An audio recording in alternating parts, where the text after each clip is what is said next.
Monday at 4 o'clock in the morning, one of our crew members was just coming back from a delivery up in Kentucky, and he rolled in at 4 a.m. and he saw that there was a fire in our main barn. This is the barn that houses three really important enterprises for us: the poultry enterprise, the pork enterprise, and our feed milling enterprise. I probably arrived on the scene 15 minutes after the fire was discovered, and it had grown. The barn was just a tinder box, a 60-year-old barn. The wood is as dry as it could possibly be. We've had an incredibly hot and dry summer. Yeah. And so the farm was completely destroyed in less than an hour. Hey guys, thank you so much for watching our videos. If you'd like to support us some more, you can explore our homemade natural skincare products at purelytallow.com. Thank you so much for supporting my small business. Hey everybody, welcome back to the Carnivore Revolution. I'm Serena, and today my special guest is Alex Miller. Alex Miller is from Skillet Farm in Newmarket, Tennessee. They have grass-fed, grass-finished lamb and beef, and I've been to the farm a couple of times, and it's just amazing. So we're going to do part of the presentation here that Alex gives to people who come and visit the farm. It's been a great experience both times that I've been there. They recently had a large fire and lost their biggest barn, so we're going to talk about that too. Alex, thank you so much. I know you have so much going on right now with the loss of the barn, but thank you for making the time. It's a pleasure to see you again, Serena. So we had talked about doing this maybe last month. We had a meeting and talked about doing this, and we were both excited to get together and talk about the farm. Unfortunately, we meet under a little bit of different circumstance today, and so we are going to get into that with what the loss of the barn means. But I want to talk about your farm because I just think it's an amazing farm. You guys are now shipping your amazing meat to 75% of the United States, which is just an amazing feat. And so I want to talk about that. And I want to talk about, give us a history of your amazing farm. Okay. Our farm started in 1919. My grandfather, who was the fourth generation of farmers in our family that we could track, he was the first generation, though, to actually be able to buy some land. We'd always been sharecroppers and tenant farmers. In 1919, he was able to buy a worn-out hillside farm, badly eroded, had been corned to death. And some neighbors welcomed him into the community by feeding him lunch, and then the matron of the family was Mrs. Baker, a great neighbor. Still, the Baker family still our neighbors. Mrs. Baker pulled my grandfather aside and said, "Young man, we're delighted to have you in our community, but you can't make a go of it on that farm. It's done wore out." And she said, "Your children will starve to death. They'll be, quote, licking the skillet." And that's when we became Skillet Farm. And he raised a family of 10 on that farm, was a very successful farmer. That was 132 acres 100 years ago. Today, we farm it right at 1,200 acres. And strangely enough, we've actually returned to a lot of the practices that my grandfather would be intimately familiar with. The whole farming since then has gone through three different stages, and we've come sort of full circle. And a lot of what we do today is very much in the spirit of what small family farms looked like 100 years ago. That's awesome. And so what kind of animals do you have on your farm? We currently specialize in beef, pork, lamb, and poultry products. We don't have any dairy, and we don't do any row crops. And our specialty in the meats that we produce it's all grass-based. We've everything's raised on pasture, finished on pasture. Our beef and lamb get no grain, and our poultry and pork, they need grain for the extra protein, but we don't feed any conventional feeds. We grind our own feeds using pre-World War II, pre-industrial agricultural recipes, and we don't use any corn or soy. That's sort of our niche. There's lots of reasons that we can go into why we do that, but that's our specialty, and we sell direct to the public over our e-commerce site.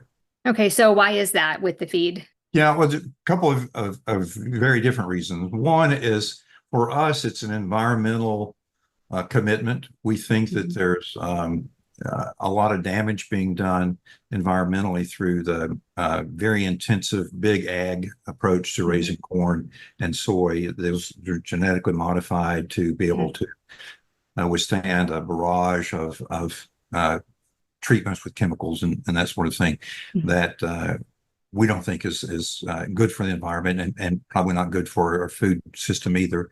But the other has to do with the eating experience. Let's just take pork, for example. Because of their very simple digestive system, pork tastes like whatever the pig eats. It's not like cattle or ruminant where you have a very complex digestive system, and they transform the cellulose into something entirely different. But with a pig, it's pretty much going to taste like every day. So I joke and tell everybody, if you want bubblegum flavored pork chops, give me 30 days on a lot of bubblegum and I can make it happen. Well, if you've ever eaten ground up dried corn when it's fed to humans, that's called grits. Mm-hmm.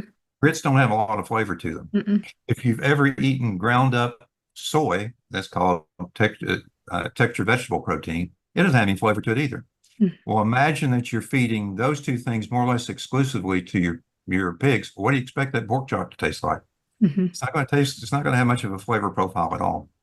And some people have grown to appreciate that. They consider it to be a very mild. To me, it's the difference between drinking a light beer and drinking a robust stout.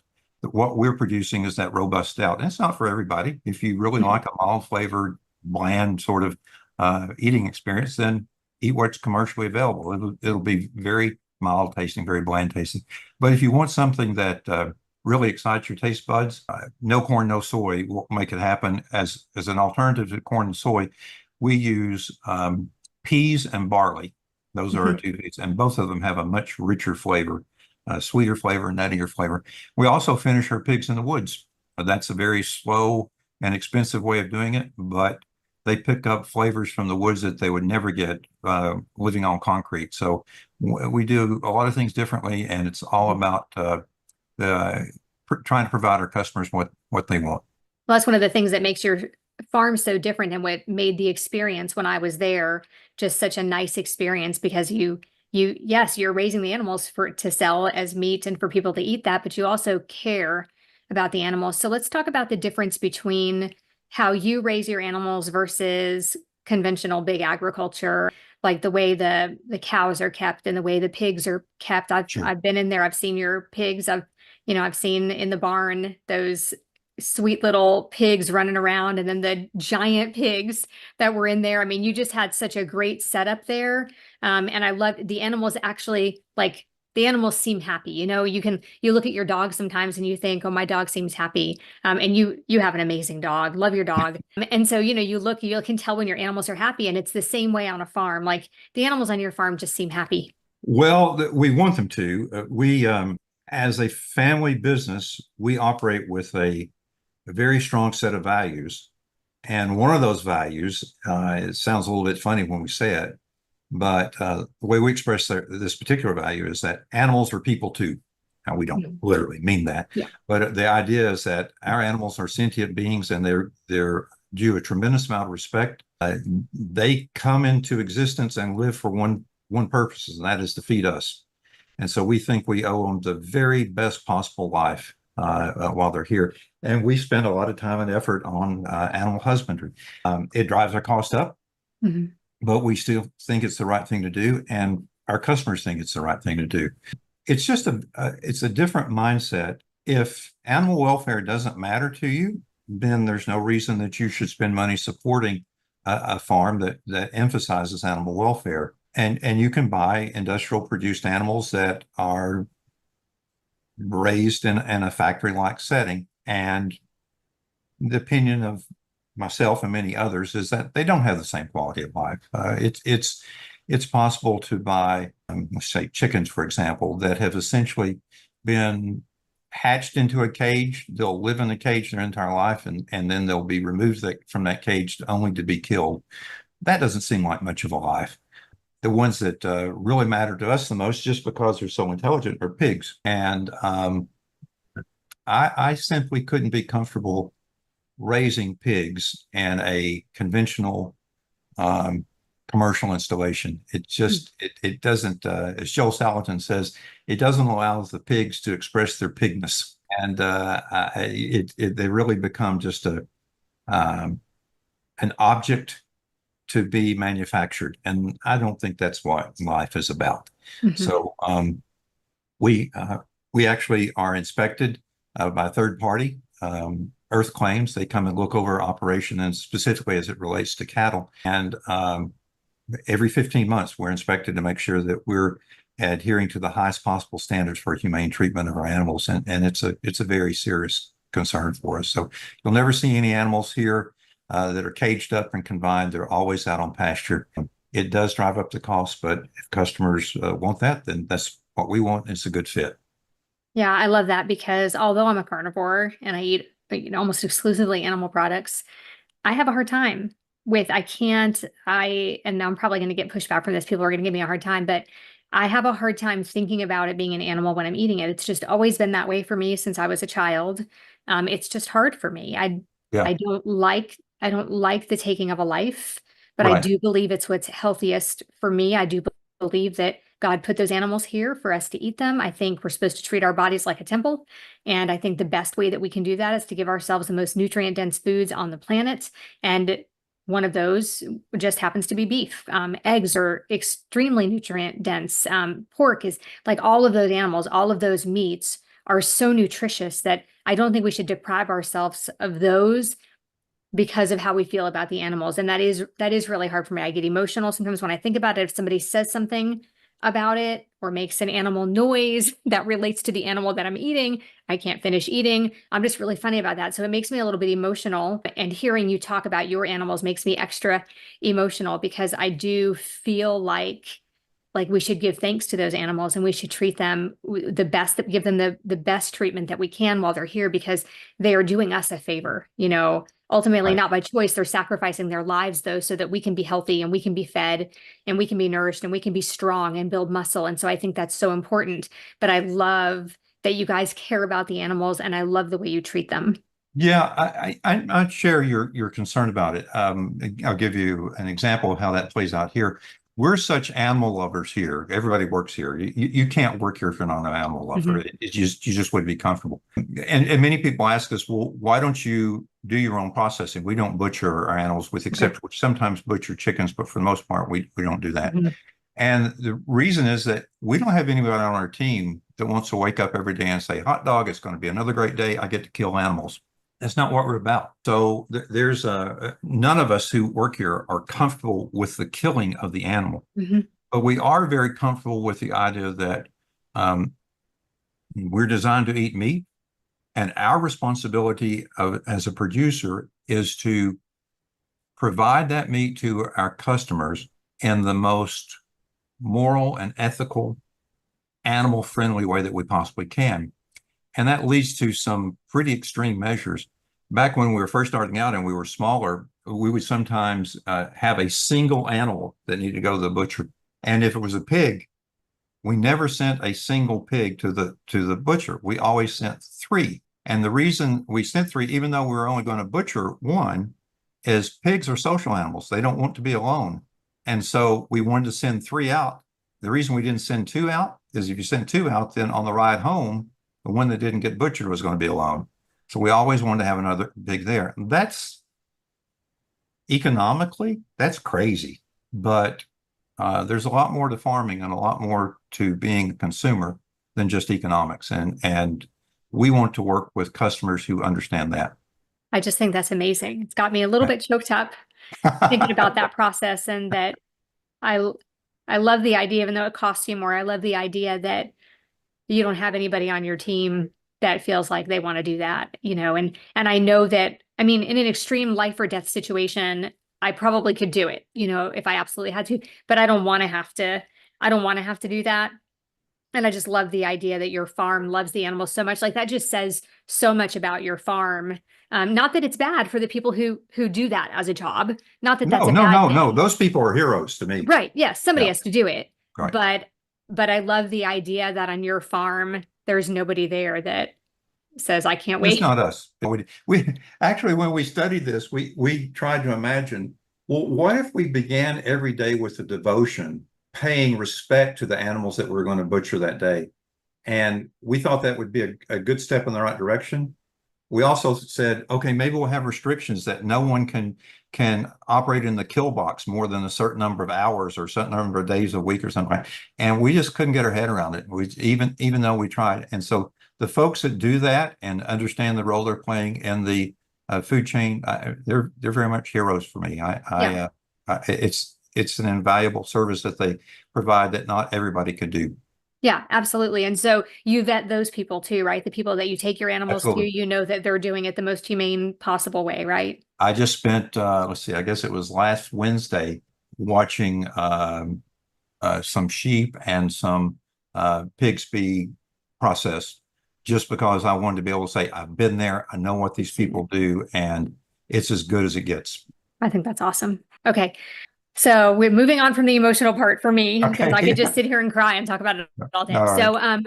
So as far as the farm itself being regenerative, can you talk for people who who don't know the difference between a regular farm and a regenerative farm? What do you do differently that Sure. helps the environment? Sure.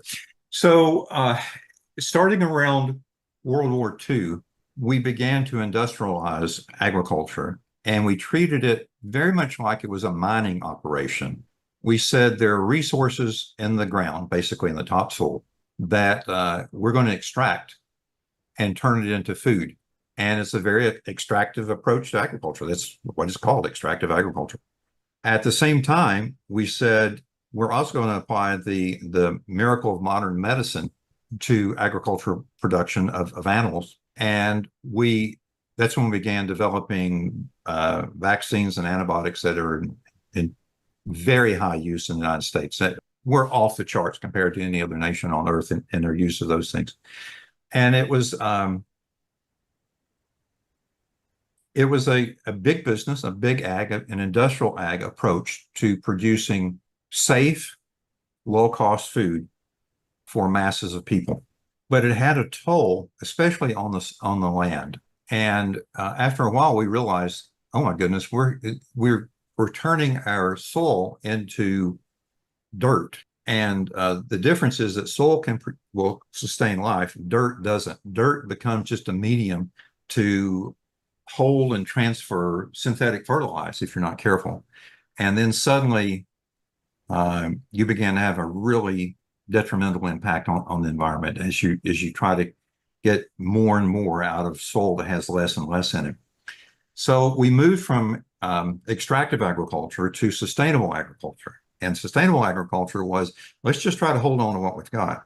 And then more recently, we've said, wait a minute, that's not good enough. We can't just hold on to what we've got because we've already messed up. Mm-hmm. We have to restore what we once had, and that's called regenerative agriculture. Now, there's a whole lot of technical issues that go into it, and we can talk about those if you want to, but this is the way that I think about it. We had really good ancestors on our farm, people who bought the land when it was worn out because that was all they could afford and made it better. And one of those 8 goals we operate in as a family business is that we want to be good ancestors. We want to leave our land and our environment better than when we found it. To us, that's the definition of regenerative. We want to regenerate what was once here and what we were blessed with in our region. So that's what regenerative agriculture is for us. It's just managing so that the land and the environment and the flora and the fauna, it all gets better and better and better. So what are some of those technical things that you do that make your farm regenerative versus, just another conventional farm? Sure. The big items that deal with regenerating the soil and turning it from dirt back into soil, that life-giving soil. There are a handful of things there. One is you want to maximize your diversity of plants. Think of those roots as a jungle underneath the ground. And it's actually what makes dirt soil is the life in the soil. All the biomass in the soil is roughly equal in weight and mass to the animals that are on top of it. That's a jungle. And jungles thrive because of the diversity. So you want a diversity of roots in that soil. And we plant as many different plants as we possibly can and encourage as much diversity as we can. Whereas industrial agriculture will say, well, it's more efficient to have a monoculture. So kill everything that's not the one plant that you want to maximize and just maximize for that. So diversity. Always have a growing green plant on there. So in Tennessee, we're blessed with a fairly moderate environment. And if we do it right, we can have something growing pretty much 12 months out of the year. And in doing that, what it's doing when it's growing is it's capturing solar energy and turning it into life in the soil. And that's the magic of plants. That's what photosynthesis does. And those plants exude sugars and energy into the soil, which feed the biological life that's in the soil. And so that's really important. You want to minimize tillage. So imagine that, again, think of the root structure as a jungle just growing upside down in the dirt. And imagine you're going to come through this jungle with a huge plow and just disrupt everything. That's what tillage looks like. And there's a misunderstanding. Folks think that, oh, when you're tilling land, you're breaking it up and making it, you're reducing compaction. It's not the case at all. When you're tilling the land, you're destroying the jungle and you're actually compacting the soil.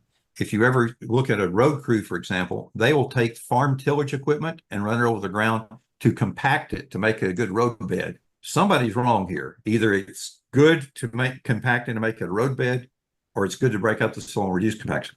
I'm pretty sure that those folks that are building roads know what they're doing. And we've seen plenty of farms that have been tilled to death and just turned into essentially road beds. And the fourth big one is always keep a cover on the land. You don't want to ever have bare exposed land. In Tennessee, if exposed land, like right now in summer, you could have an exposed patch of land right here with nothing over it, and temperatures could reach 140 degrees. That will literally sterilize the soil.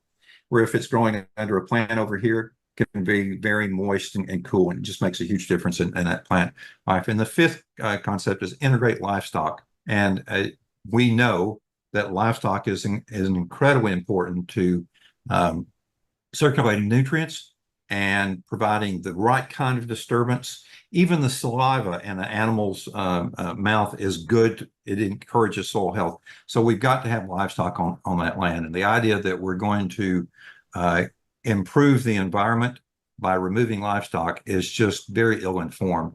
It is removing a certain kind of livestock production absolutely would be beneficial to the environment. Because if your approach to livestock production is big industrial agriculture, there's a lot of environmental damage that comes with that. But study after study, the most recent ones from MIT this spring, shows that done right, animal production is actually good for the environment. And that's what we want to do, is integrate the livestock so that it's good for the environment. Those are the big ones that we do. At the same time, beyond the land, we also are trying to improve the wildlife diversity. And we have bird watchers come on the farm and build bird houses. We build bird habitat. We protect our waterways, all that. We want to see as much biodiversity as we can everywhere, from the bugs that are in the manure paddies to the birds that are in the sky, to even the coyotes that try to eat our chickens. If it's biodiversity, we celebrate it and we encourage it. I think that's amazing. And for the cows, for the livestock that is grass-fed and grass-finished, it actually is important to have all of those different plants, right? Because they need all the different nutrients, and cows love that. Those kinds of animals love to have like a huge variety of grasses and things planted. Sure. Finishing cattle in a feedlot where they're restricted basically to corn and soy and maybe some alfalfa would be like trying to raise a teenager into adulthood at an ice cream bar. It's just not, you're going to be able to put a lot of weight on them in a hurry, but it's not going to be a healthy environment for that animal. And so, yeah, we think of our pastures as a big salad bar. We may be carnivores, but the animals that we eat aren't. They're herbivores. The ruminants are anyway, and they need as much diversity in their diet as they can possibly get, and that's really important to their production and to the mineral content and the nutritive value of those foods. So you just mentioned being carnivores. So let's talk about that for a minute. When you first heard from Scott about the Wired for Healing retreat, about meat stock, did you think it was weird that he wanted to bring a whole van load of people out there that only eat meat to check out your farm? Of course. And until you've met you folks, everybody thinks you're all crazy. I mean, I didn't know what was going to get off that van, but it's absolutely delightful crowd. And, we have a lot of visitors to the farm. Mm-hmm. And we commented afterwards that of all the bus loads of people that have unloaded, you guys were definitely the healthiest looking of any that we've seen. So there must be something to this. Nobody on the farm is a carnivore. Mhm. We all eat a lot of meat. I grew up eating meat probably 4 or 5 times a day. If you didn't have meat for every meal and a couple of meats for some meals, and there was something strange going on. That's just the way it was raised. But I never thought of it being as a carnivore diet. Yeah. But you guys are obviously onto something that's working for you. Yeah, we love it. I mean, and getting together like that as a group and just spending some time together with other like-minded people feels really amazing. And then to be able to come out to a farm like yours and see that it is possible to love the animals and still eat them, and you turn them into food, which we all do anyway. But buying our meat at a grocery store feels different. Now, I will say that if you can't afford meat from a farm, from a grass-fed, grass-finished farm, or from somewhere local close to you, which is, I believe everybody should be buying either local or grass-fed, grass-finished. But if you can't afford that, it is okay to eat meat from the grocery store as a carnivore, because it still has almost the same amount of nutrients. Like, it's still really good for you to just eat the meat that you like and that you can afford. So don't think that I'm pushing here for people to only buy the more expensive meat from an expensive farm. Although No, I do love your work. we understand that our approach to producing the cleanest meat that we can and the most regenerative fashion that we can, while also taking care of the animals the best that we can, and then also treating our team with respect, folks who actually work on the farm. All of those are expensive, and not everybody, even though they might share the value, not everybody can afford that. So we tell a lot of folks, eating a steak from us, maybe the right way to think about it is it is a special occasion treat. It's not something that you can do 3 times a day, but maybe it's a reward you give yourself occasionally. And I would understand that. Yeah, and it still is better for you. You're still going to get better nutrients out of it. But also the other thing people don't take into account, because I know there are people watching this right now saying, I could never afford to eat that way. But the truth is, when you take the other things out of your grocery list to the things you're not going to eat anymore because you're going to substitute those things with meat, you actually can save money on a carnivore diet, even buying foods from somebody from a farm like yours. You really can save money as a carnivore. I think one of the things that people don't understand about eating better is that it may be more expensive to eat better, but you save in health bills. Absolutely. Absolutely. And I don't know about you, but there's nothing worse than being sick.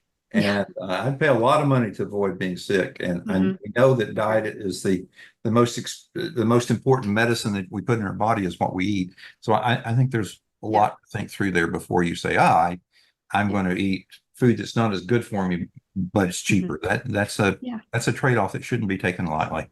Yeah, absolutely. And people don't see the payoff immediately for the healthcare like you're talking about. That's a long-term thing. So people really can't see the trees for the forest, because they're not going to see that money immediately. But you can see the grocery money. If you literally cut everything out except for the meat, and the $300 you were going to spend this week on groceries, or the $200 you were going to spend this week on groceries, if you bought meat with that money instead, you don't need a snack. You don't need the condiments. You don't need the vegetables, half of which you're going to throw away because they're going to go bad before you get to eat them. You don't need all of those things. You need just the meat, some eggs, some cheese. And eggs are actually pretty cheap. I mean, when you think about how much we spend on a coffee from Starbucks, $7 or $8, some people do it 4 or 5 times a week.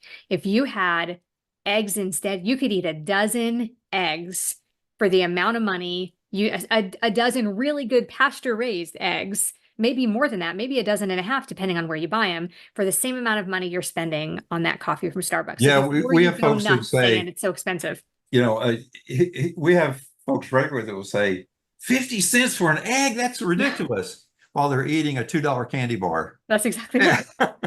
That's right. An amount of money. So if you spend $2 on eggs and you get 4 eggs, you're going to be full. That's a meal versus the candy bar. And then the $12 you're going to go spend to get a meal at McDonald's on top of that. Right. Plus the health benefits. It's just, it's amazing that people can't see that. They want what they want, and they want the sugar, and they want the carbs, and they want those things, even though if they didn't buy those things, they could afford to eat the meat that we're talking about here today. Well, and And that's why I'm so grateful for people like you and the other folks who came to Meat Stock, is you're sort of the pioneers out there that are doing this research and doing the thinking and educating people on these trade-offs. And I think that's really important. And thank you so much for that work.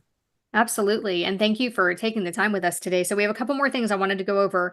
I wanted to go over your shipping of the meat, because I know you ship to about 75% of the United Mhm. States. So I want people to know how they can order meat from you. Okay, so our website, just go to lickskillet.farm, and you'll land at our website, our e-commerce site, and you can order there. And we offer, if it's 1 day shipping, if you're close enough that we can get it to you in 1 day, we don't even add any ice. There's just enough thermal mass and insulation in the box, so we don't have to add ice. But if it's going to be 2 days, we'll add some dry ice. Now, when you open the box, you may not see the dry ice. It may have sublimated and disappeared, but it will have done its work. And we've had good luck. We've been doing experiments for the last, well, back in spring, we were doing experiments for shipping as far away as California. And it really doesn't matter how far it is. What matters is how long it takes. Yes. And as you know from your own business, there's not a one-for-one relationship between distance and time, just because of the vagaries of the shipping system. But if we can get you something in 2 days, then we can ship it. It'll arrive still frozen solid. Everything that we ship is frozen except for the eggs. And we are shipping eggs now. We did some experiment after the Meat Stock folks came. Mhm. You guys convinced us that we needed to consider shipping eggs. And we have successfully shipped, I think the last test that we did, we shipped 4 dozen, and we had 0 broken. So it looks like we're slowly but surely figuring out how to ship eggs, and we ship them with, we can't ship them by themselves. Our eggs have to be washed in order for us to sell them. When they're washed, they become perishable. So we have to control the temperature. So we ship them with frozen meat, and the meat provides the cooling. But yeah, everything that we have now is available for shipping. That's awesome. So eggs are available now already? Mm-hmm. Yeah, awesome. That is very cool. So that's one of the ways that we can help you, is by supporting your business and buying some meat. And another way that we can support you right now is this barn fire that Oh, happened. I think it was it Monday? Monday at 4 o'clock in the morning, one of our crew members was just coming back from a delivery up in Kentucky, and he rolled in at 4 a.m. and he saw that there was a fire in our main barn. This is the barn that houses 3 really important enterprises for us: the poultry enterprise, the pork enterprise, and our feed milling enterprise. We have to grind all of our own feed because you can't buy the feed that commercially that we're feeding. And he immediately called some other crew members, and they started, all the calls went out. I probably arrived on the scene 15 minutes after the fire was discovered, and it had grown. The barn was just a tinderbox, a 60-year-old barn. The wood is as dry as it could possibly be. We've had an incredibly hot and dry summer. Yeah. And so the farm was completely destroyed in less than an hour. Fortunately, because we had the crew there, we just happened to be there at the right time and see it happen. We were able to get almost all of our animals out of the barn. Didn't save any of the equipment that was in. Kudos to the team for focusing on the animals, not on the equipment. So we did lose a lot of equipment. All of our feed milling equipment we lost. We lost quite a bit of feed and grain that we'd pulled together to feed next winter. All that will have to be replaced, and we'll have to rebuild the infrastructure for the entire pork operation and poultry operation. So that big barn that you visited those little pigs in, that was the one that was destroyed. And yeah, this weekend we've got a crew of volunteers coming in that will clean that up and take it right back to a concrete pad, and we will rebuild in the same spot. But we'll never be able to rebuild the barn that was there. That was a barn from a different era, and we'll have to build something much more economical and smaller than that. But it'll be very functional and serviceable. So that's what we're in the process of doing right now. The farm is, you don't get to be 100 years old without surviving some speed bumps. I'm sure we've had worse things happen to us in the past. Barns catching fire is just part of farming. And our little farming community here, in a very small community, just during my lifetime, I can remember 6 different families that have lost barns to fires just like ours. And it's a real kick in the gut. But you pick yourself up, you dust yourself off, and with help from a lot of friends, you get back into business. And that's what we're about right now. And you had said that you had just created kind of a solar Oh, system oh, in wish you there, had not a reminded me solar of this. system, but So a because system of of our commitment solar to, power. yeah, because of our commitment to regenerative agriculture, we're big believers in solar. And our fourth solar installation was the biggest yet. Our goal was to capture enough clean energy to take care of all the expenses associated with keeping our meat frozen. That's kind of a stretch goal that we have. Mhm. And this was the installation that was going to allow us to do that. And it just come online back in June. And yeah, it was completely destroyed. So that's a real heartbreak. And because we can never rebuild that barn, we took advantage of this huge barn. The barn was 100 feet by 100 feet, huge barn, and a great big southern facing roof on it. And we were able to load that up with solar. We'll never be able to rebuild the barn, which means we'll never have the solar capacity that we had before. So that's breaks. That's the way it goes. Yeah, and you said you had 1,000 chicks coming the other day with nowhere to Yeah. put them, and you So scrambled. yeah. So just as a very bad coincidence, at the very same time that our barn was burning, we had our next batch of chicks that were hatching. We buy our chicks from a an, a farm known as Freedom Rangers, and they hatch out on Mondays, and then they ship on Tuesdays, and we get them in the mail on Wednesdays. That's the way that a lot of people operate, and we're the same way. So we knew that there were 1,000 chicks with their names on them that were hatching even as we were fighting the fire, and there's no putting a chick back in the shell. So we had to get ready.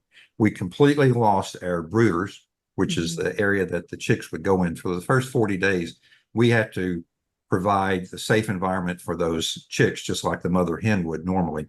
So it has to be warm, it has to be dry, there has to be feed. Da, da, da, da. We lost all that. And so day one of the fire, we had to restore electricity and water and shade for the pigs and chickens that had lost their facilities, living facilities. And day two, we had to build from scratch a whole new brooder, because on day three, 5 o'clock in the morning, we get the call from the local post office, your chicks are here, and we had to go pick them up. And I'm just could not be more proud of our team. We haven't lost a single chick out of that batch, and that was a fantastic effort for a lot of people who cared deeply about those animals. Were put in a lot of long hours to make that happen. Yeah, that's amazing. Okay, Yeah. so there is a GoFundMe set up, and we'll put the link to the GoFundMe in the Yes, description. Scott, who's the lead organizer behind the meat stock, heard about us and organized a GoFundMe site. And it has, now this is where I'll get emotional if I'm not careful. It has simply blown us away what's happened. I checked right before we came on. We've had over 200 people that have donated a total of more than $40,000. So this is on Friday, and the fire took place on Monday. I can't think about that too much, or I will I'll get emotional. But it is absolutely heartwarming. It is essential to the rebuilding of the farm, and it's also incredibly humbling. We've gotten letters and donations from people that we've never met that have just heard about what we're doing and want to help us. I give you a couple of examples that really meant a lot to me. We got a message from a mother whose little boy had been on the farm and met a couple of those sows that you were talking about. Yeah. The ones he remembered were Pinky and Oreo, and he was beside himself in tears, afraid that they had died in the farm and the fire. And fortunately, the team got them out and saved them.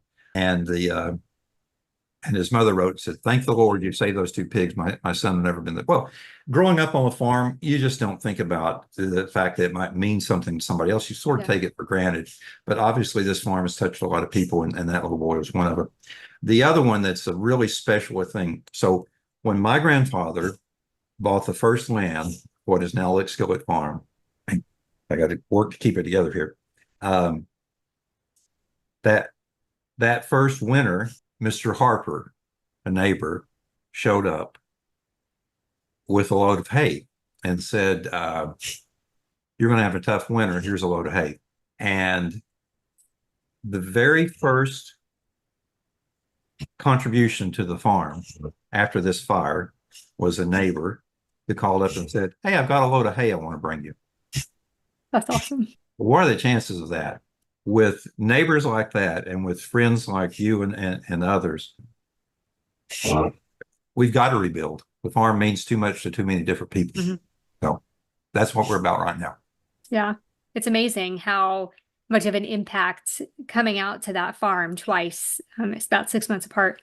I think about you guys often. You know, I just think about the farm and about that trip. And I've been to farms before, but there was just something about your presentation there and knowing how you do things that just touched my heart.